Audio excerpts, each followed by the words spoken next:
parece bonito do lado de fora. Mas tirando a máscara e falando com as vítimas, descobre-se o outro lado da história.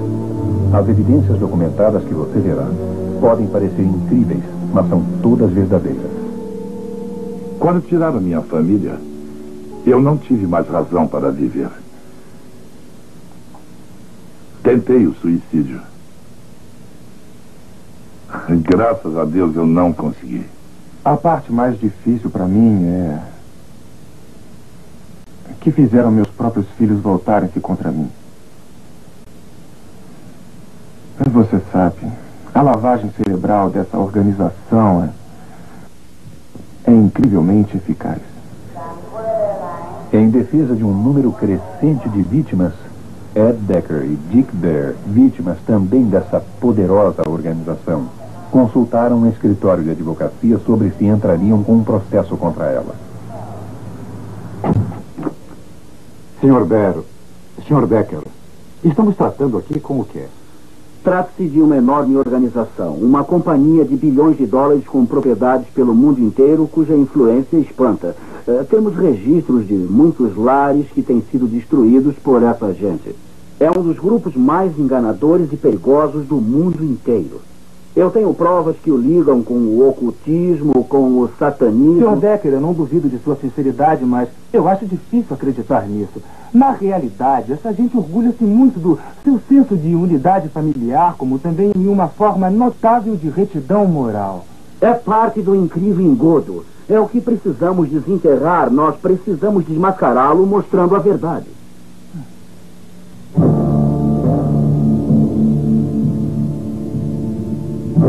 O lado oculto do mormonismo. Uma distribuição Comets. Versão brasileira Herbert Richards. Cidade do Lago Salgado, Utah, meca do mormonismo. Uma das religiões mais ricas do mundo e que cresce tanto que tem mais de 6 milhões de membros pelo mundo. Para o mundo lá fora, a Igreja Mormon mostra uma imagem familiar bem cuidada. Destacam a união da família, um relato inspirador e elevados padrões morais.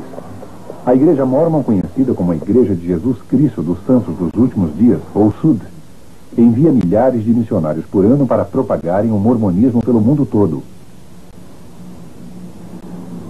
Quase todos são treinados aqui, num centro especial junto da Universidade Brigham Young, ou BYU.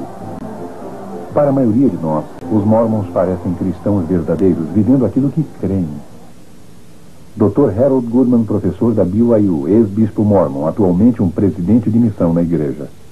A igreja encoraja a família a reunir-se sempre que possível em diversas atividades, como, por exemplo, a noite familiar. O pai, o patriarca da família, reúne os seus familiares, fazem uma oração, cantam um ou dois cânticos e etc. I looked out the window and what did I see? Popcorn blossom on the apricot tree. Somos uma igreja centralizada na família, pois cremos que famílias fortes formam uma nação forte. Nações fortes formam um mundo forte. O crescimento da Igreja Mormon tem sido fenomenal. Dentro de 50 anos, contará com 70 milhões a 100 milhões de pessoas. Assim será por muitas razões, e uma delas é o vasto programa missionário por todo o mundo. Atualmente, há cerca de 28 mil missionários em 186 missões. Milhares dos primeiros membros desse movimento foram recrutados na Inglaterra, aumentando assim a igreja na América no início do século XIX. Brian Grant, diretor de Relações Públicas da Igreja Mormon na Grã-Bretanha e Irlanda, onde a igreja tem crescido cerca de 1000% nos últimos 20 anos. A ideia que todos têm dos missionários mormons é de 2 jovens de roupa escura em bicicletas, batendo nas portas em horas inoportunas. Mas há um número crescente de moças trabalhando nas missões e casais já aposentados que também querem anunciar o Evangelho de Jesus Cristo.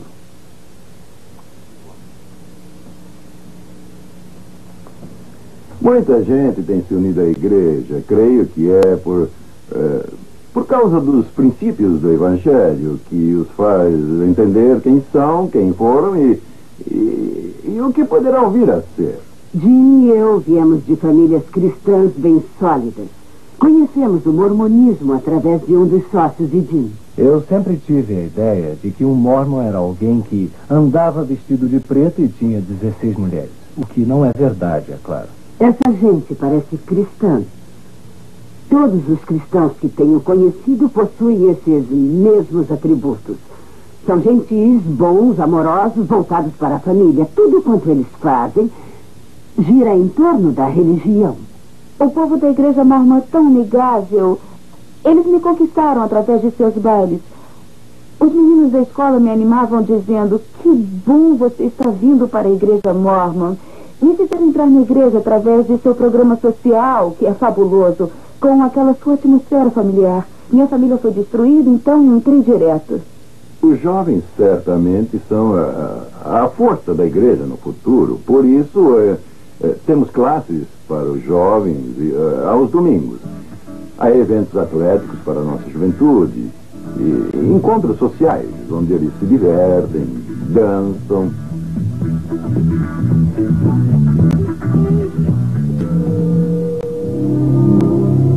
Muitos dos eventos sociais, bem como os cultos regulares, têm lugar nas capelas, que estão sendo construídas em média de 2 por dia ao redor do mundo. Porém, há quase 50 templos mormons que servem a um propósito bem diferente. Ali não há cultos normais, só há cerimônias secretas, reservadas para uma elite selecionada. O alvo de todo santo dos últimos dias é vir a casar-se, formando uma unidade familiar na casa do Senhor.